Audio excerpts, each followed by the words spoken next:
which thing where we we're people be having talk here for this recent agencies. interview. We have what the ghost workers. Because we didn't do anything. We have ghost agency. Soon you become ghost ministry. Yes. Ghost governors and ghost presidents. Well, if you listen, it makes sense.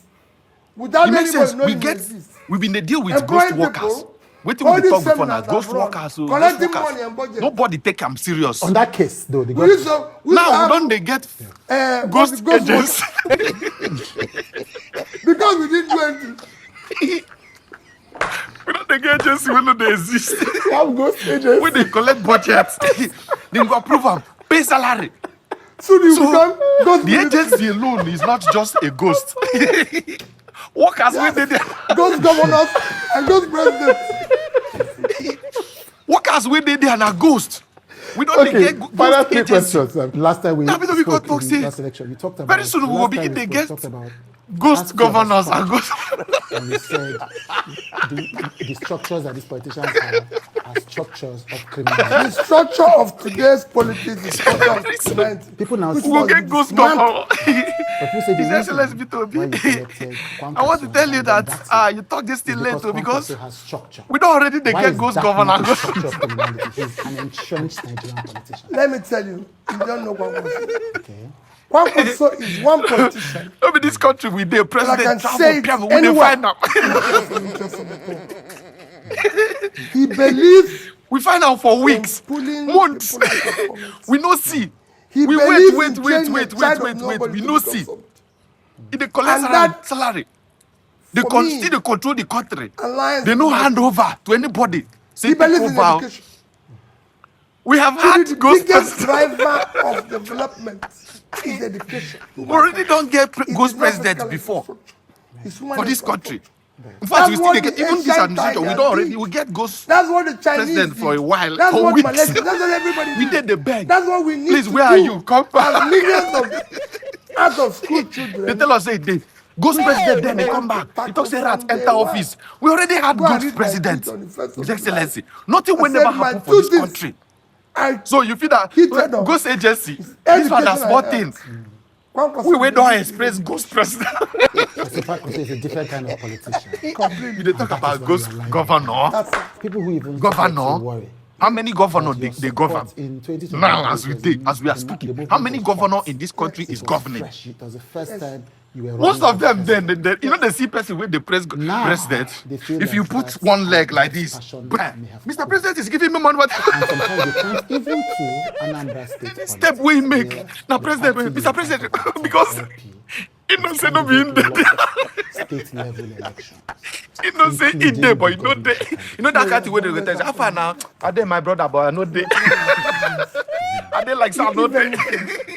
No, so we don't already get all those ghost presidents, ghost governors. So His Excellency, don't even go there.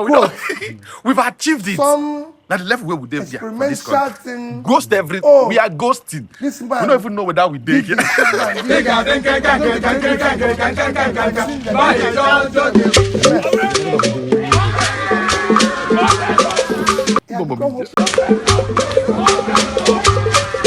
The fake agencies scandal has taken a shocking new turn. Human rights lawyer Femi Falana has revealed that police officers stormed the family home of Adeyemi Adeniyi, the alleged Director General of the Phantom Council in Ogbomoso, Oyo State, and arrested his father alongside a family friend who was visiting. Residents say officers arrived in 4 vehicles, taking the father away, while his mother was left in shock. Falana has condemned the arrest, declaring there is no legal basis for substituted arrest. The young man has promised to show up in court, so he says. So why arrest his father now? Ayo, I mean, this story has, continued to trend. Adeyemi is currently on bail, facing an 8-count charge in the Federal High Court in Abuja. Meanwhile, Lawyers to the president's chief of staff, Femi Gbajabiamila, have issued a formal cease and desist letter to Adeyemi, threatening a 10 billion naira defamation suit demanding he retract all allegations within 72 hours or face criminal and civil legal proceedings. The letter lists 9 specific allegations made by Adeyemi during a press conference, including claims that Gbajabiamila demanded 48% of a takeoff grant, received 400 million naira by proxy, participated in fraudulent budget process, and is a murderer, an assassin. The lawyers insist Gbajabiamila has never met, communicated with, or had any dealing whatsoever with Adeyemi, describing his allegations as reckless, baseless, and malicious. They are demanding a full retraction in 5 national newspapers, removal of all related content from every platform, and a written undertaking to stop further defamatory statements. Now, this cease and desist letter raises the stakes enormously. Adeyemi must now choose between retracting his explosive allegations against the chief of staff or face a 10 billion naira lawsuit. Before I take reactions, Ayo, I'd like to come to you.